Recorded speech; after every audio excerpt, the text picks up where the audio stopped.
حبايب قلبي، ازيكم عاملين ايه؟ يلا النهارده نعمل حمام الكداب مع بعض بطريقه سهله جدا. ولا تسلقي ولا تلفي ستريتش ولا اي حاجه. جبنا وراك الفراخ، غسلناها كويس ونضفناها وخلينا العظم.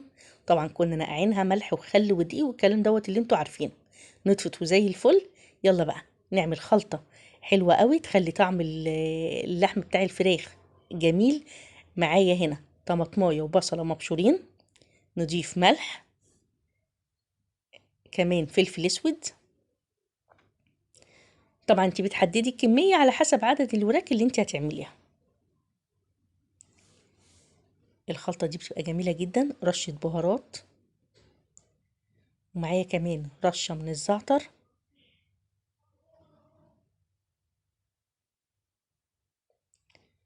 ورشة حبهان مطحون. لو عندك، مش عندك خلاص مش مشكلة. يبقى احنا حطينا ملح وفلفل وبهارات وزعتر مع البصل والطماطم المبشورين. اخر حاجة بقى معلقتين 3 كده خل. واتفرجي بقى على ريحة الخلطة دي، بصراحة بتبقى تحفة. الفراخ بقى بتتشرب منها، ممكن تعمليها من بالليل وبقيتيها في التلاجة.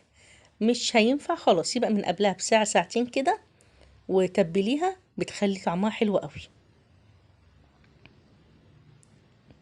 الطريقة دي ان شاء الله هتجربوها، هتلاقوها سهلة احسن من الطرق التانية. ولا بنلف بقى استريتش ولا الكلام ده كله عشان ترجعي تلفي وتسلقي وترجعي تاني تفكي وتحمري لا، بتاخد وقت كتير قوي. الطريقة دي هتبقى سهلة. نتبل بقى الفراخ حلو كده ونشربها من التتبيلة.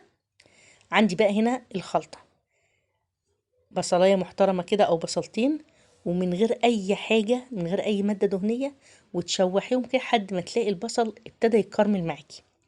التركاية دي بتفرق قوي قوي في طعم الرز. بتلاقي البصل كده بيطلع السكر اللي فيه، فعلا بتبقى طعمها حلو. ابتدى بقى يتكرمل وياخد اللون دوت معايا، هنزل بشوية زيت. بلاش السمنة، الزيت هيخلي الرز مفلفل. تيجي تاكليه كده ما تحسيش ان هو ماسك في بعضه. نشوح بقى البصل حلو، خد معانا لون حلو قوي كده كويس قوي. مش هنغمق عن كده. معايا هنا بقى دي قطع فراخ كانت اتقطعت كده حتت صغيرة، اتنسرت من الوراك وانا بخليها. لو موجودة خير وبركة، مش موجودة وعايزة تضيفي كبد وقوانص برضو اللي يريحك. مفيش لا دوت ولا ده، زي الفل قوي. انا عامله هنا بقى كوبايتين رز. هو المفروض هعمل كوبايه واحده على قد الاربع وراك، بس انا مزوده رز شويه عشان انا اللي بيفيض بقدمه معاها بيبقى طعمه حلو قوي. كوبايتين رز عادي من المصري بتاعنا دوت مغسول، ويا دوب نقعته بس 10 دقايق مش اكتر من كده. نشوحه حلو مع البصل. يلا بقى نصلي ونسلم على رسول الله. ويا ريت لو لسه ما حطيتوش اللايك للفيديو، لو شايفينه يستاهل يا ريت ما تنسوش اللايك واشتراك للقناه، بجد بيسعدني، وبيسعدني كمان التعليق اللي انتوا بتسيبوهولي. شوحي الرز حلو، ما تستعجليش وتزوديه. عايزينه ياخد تشويحه كده حلوه عشان يطلع مفلفل معاكي. نحيق الرز معانا الملح وفلفل اسود وربع معلقه صغيره قرفه. بتخلي بقى طعم الرز وطعم الفراخ في حته تانية. جربوها وهتحكموا بنفسكم.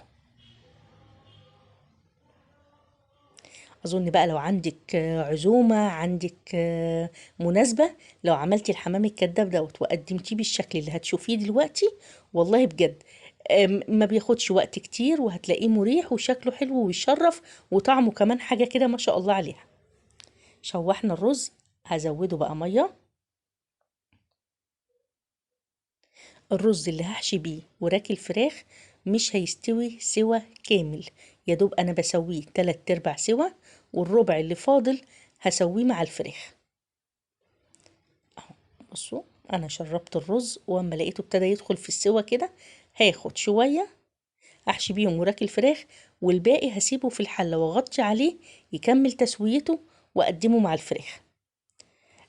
اخر حاجه برضو بضيفها كده تركايه جميله جدا بتغير الطعم معايا قوي، شويه زبيب. حبه كده مع الرز اللي هحشي بيه، وكمان مع الرز اللي هقدمه. الزبيب مش هتضيفيه في الاول، مش عايزينه يبقى لسه الرز ني وتلاقي الزبيب نزل في ارضيه الحله كده وتحروق منك. لا، كده بيتقلب مع الرز.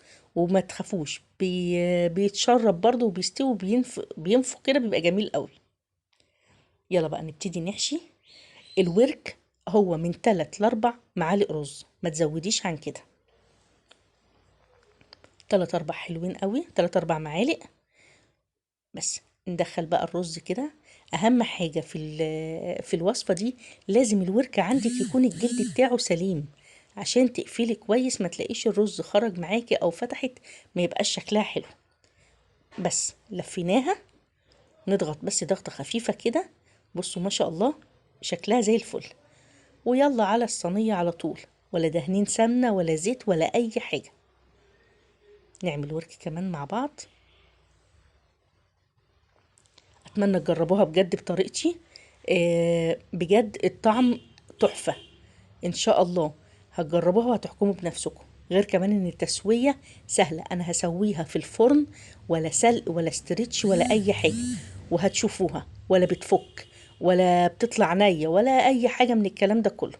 بصوا الجلد سليم اهوت. نكمل خالص واضغطي ضغطة خفيفة كده، ولفي الورك حلو وخلاص. وعلى الصينية، ولازم الصينية تكون على قد الفراخ، بحيث ان هم ايه يعني يبقوا ساندين بعض كده، مش عايزة فيه فراغات كبيرة. كملناهم اهوت. طبعا مشغلين الفرن. واخر حاجة بقى الدهان اللي هدهن بيه وش الفراخ. معلقتين صلصة او معجون طماطم او كاتشب اللي موجود عندك شغال، مع شوية ملح، فلفل اسود، بهارات، ومعلقتين زيت. ممكن كمان تضيفي معلقة عسل ابيض لو عندك، معلقة عسل اسود شغال. مفيش ممكن تدي رشة سكر. وبس كده ندهن وش الفراخ وندخل الصينية عندنا على أرضية الفرن الأول لحد ما تاخد أول 10 دقايق ربع ساعة كده، أو تبتدي تدخل في السوا. ارفعيها لفوق، ولو ما لسه الوش ما تحمرش تطفي وتشغلي الشواية. يلا ندهن بقى. بصوا اهو، نعملها كلها كل الخطوات قدام حضراتكم، ولا ضفنا حاجة ولا بتضيفي مية ولا أي حاجة. بتستوي وبتبقى زي الفل وهتشوفوها. ادي حبايبي اهي بعد ما استوت. بصوا الريحة تحفة. والرز كمان اهوت اللي استوى، كملنا تسويته مع شوية ملوخية. بقى عندك غدا محترم كده ما شاء الله، ما خدش وقت خالص. طبعا بتجربي الفراخ بخلة كده، لقيتيها استوت ما طلعتش مية، خلاص كده تمام. طفيت وشغلت الشواية، وبقت بالشكل اللي حضراتكم شايفينه ده. يا ريت زي ما قلت لكم ما تنسوش الاشتراك واللايك للقناة. وبجد بحبكم في الله والله. تنسوش تكتبوا بس كومنت حلو كده، وقولوا لي لو الوصفة عجبتكم ولا لا. بصوا ادي الورك اهو، شايفين متماسك ازاي اهو، ولا فك ولا الرز طلع ولا اي حاجة. على فكرة اعمليه حلوة قوي قوي قوي لو عندك عزومة. عندك بقى مناسبة حلوة كده، بيبقى شكلها حلو وظريفة بجد. ايه رأيكم؟ حتى مدي شكل الحمام كده. هو كداب بس برضو اسمه حمام. ادي الرز مفلفل معانا. يا رب تكون الوصفة عجبتكم. بحبكم في الله، وان شاء الله نعمل وصفات تانية كتير تعجبكم، واقول لكم سلام عليكم.